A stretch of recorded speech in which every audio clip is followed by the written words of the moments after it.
আশেকগণ নেচে নেচে ঢোলবাদ্য সহকারে দরবারে আসবে।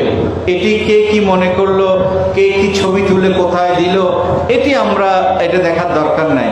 কিন্তু আমরা এটা নিয়ে এটা সমালোচনা করে সেই সমালোচনাকে আমরা গুরুত্ব দেওয়ার দরকার নেই। কিন্তু আমরা ইনসাফ করতে পারছি কিনা? আমরা কি আশেকদের সেই জশনকে আমরা কি ছেলেদের খেলনা বানিয়ে ফেলেছি কিনা? আমরা কি বাচ্চাদের খেলনা বানিয়ে ফেলেছি কিনা? এই দিকটাও আমাদের দেখতে হবে। কারণ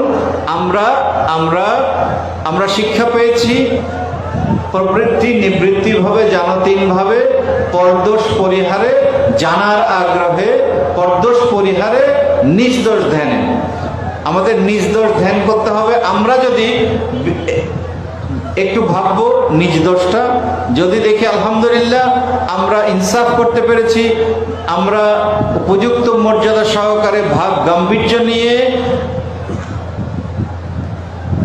গভীর মহব্বত নিয়ে, ইশক নিয়ে, প্রেম নিয়ে,